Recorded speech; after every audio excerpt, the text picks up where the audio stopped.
Hey there, it's Joanna and Jody again here at Inside Out Yoga, and we are going to share the third part of this warming series that we've been preparing for you. So we have done some grounding, centering, warming up. We've done some heat building, and now we're going to cool down. So Joanna's coming down to the floor. We're going to start with a little bit of a bridge pose here, some front body openings. So you want to have your feet about hips width apart. Really feel the feet on the floor and the shoulder blades back of the head. Pressing down in those body parts using your breath to let the hips float up. And for these first few times, maybe you float up and down a few times, Joanna. Just get a little warmer here. We haven't done a huge amount of back bending today, so just coming up and down here, and then this next time we will hold. Now you might have noticed Joanna moved her arms a little further away from her body. This will give a little more support, and I'm going to show a few other ways we can do this posture. So feet are pressing down. You want to resist letting your knees splay out to the side too much. Yes. And then seeing if you can bring your chest just a little closer to your chin. That's it. Beautiful. You might tuck your shoulders under yourself. And then we're going to come down nice and slow. Good. It should feel nice when you get to the bottom. Press your feet into the floor. And now we're just going to do this differently. I want you to feel which way feels best for you. So bend your elbows so that your fingertips are pointing up towards the sky here. Good. If you wanted to make a mudra here, you could make a mudra. Pressing down through the biceps, the shoulders, gently through the back of the head and the feet, and letting the breath float the arm, we're lifting the hips, not the arms, folks. If you do both, you get extra credit. So just noticing, how does this feel in your body? Keep watching your knees, that they're not splaying. And then seeing if you can bring the chest a little closer to the chin. Nice, nice, nice. And we'll come down nice and slow from here. Being gentle with yourself. From here, I'm going to ask Joanna to bring her arms into cactus arms on the floor. Now, for some people, bringing the back of the hands and the forearms down just doesn't work, and that's okay. If that's the case, Joanna, will you flip your hands down? Yep. We could come right back here. All right. So if this cactus shape doesn't work for you, just come back to arms out to the side. Yep. All right. So again, we want to find our foundation, which is our head, our shoulders, and our feet, and then letting the hips lift. Good. Watching your knees, that they're not splaying out too much. That could maybe be an issue for the low back, so we just want to be conscious of that. The feet are pressing down evenly, and then seeing if we can bring the chest a little closer to the chin. Good. And then rolling down here nice and slow.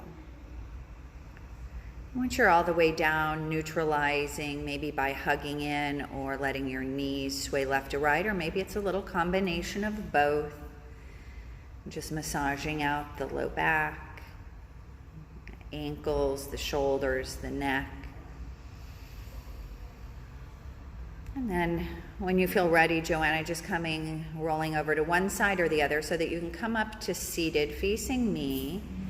And we're going to bring the legs wide, but not as wide as you can, maybe about 75%. Yeah.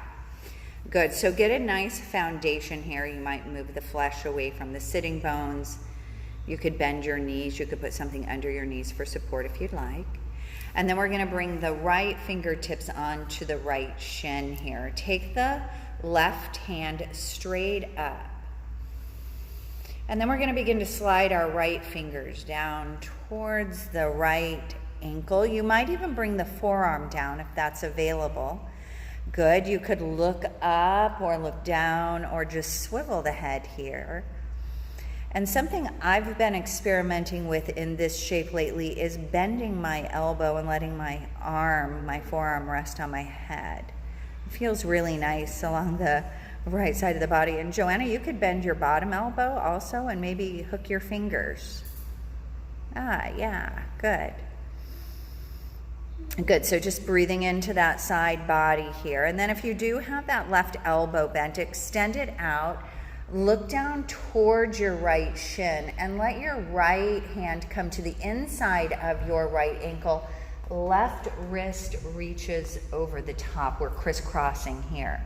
Good, get long in your spine and then begin to bring yourself forward, rounding the back or not. Now you might notice Joanna has her knee bent a little bit, and that is perfect to do here, especially if you're feeling it behind the knee. We need to honor those places, making sure we're not going too far. We just want to feel sensation. When you're ready here, uncrossing the hands, walk yourself up here.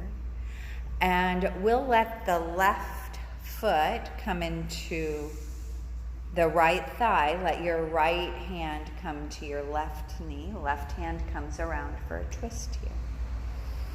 Keep relaxing your shoulders and your jaw. And you might be looking out over your left shoulder here. And then we can end it by looking out over the right shoulder.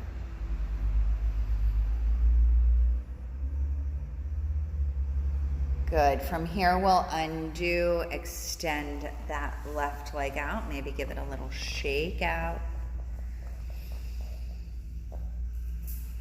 Getting back situated here, we'll let the left fingertips come onto the left shin and take the right arm up high to the sky. Joanna kind of situated her rib cage too. That's another nice thing to do here. Get long with your breath and begin to let the fingers slide down in the area of your ankle. Your forearm might come down as well, but that's not necessary. You can bend that upper elbow and then maybe bend the bottom hand. You could hook fingers or support your head here. Just breathing into the side body. It might feel like that rib cage is an accordion, expanding and contracting here. If you have the upper arm bent, extend it back out. Look down towards your shin. Let your left hand come to the inside of your left ankle.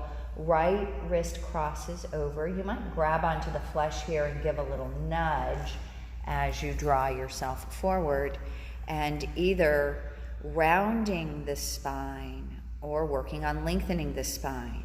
Either one. Keep the breath moving. Keep surrendering here. What can you let go of? And what needs to be working here?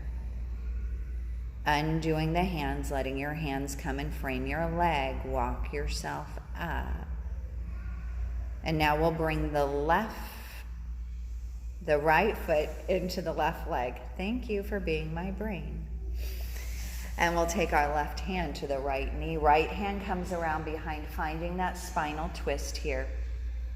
Relaxing your shoulders and your jaw. Breathing, and the breath can move you in and out just a little bit like an oscillating fan here. Lastly, you can look out over the left shoulder. It never hurts to smile. And then we'll undo from here, extend the leg out, give it a little shake out. And then from here, you can bend the knees. And Joanna, you might want to turn sideways on the mat here, bending the knees, taking hold behind the knees, and then letting go and coming down as slowly or as quickly as you can. You can make this as much work or as little work as you wish. Coming all the way down here, and then you might extend your legs and extend your arms. Take a big long body stretch. Turning the ankles and the wrists. And then from here, you could bend your knees and give yourself a big hug in. A big thank you for doing this for yourself. for healing, for taking care. And from here, you could come right into Shavasana. Knees could be bent, arms can be out to the sides or on the belly. You could lay on your side or on your belly here too. We have options. Do what allows you to get comfortable so that you can be still. So this concludes our 3-part series here, and we hope you all are doing so well, and we can't wait to see you guys back in the studio. We miss seeing you. We're glad that we're getting to see each other. So peace and namaste.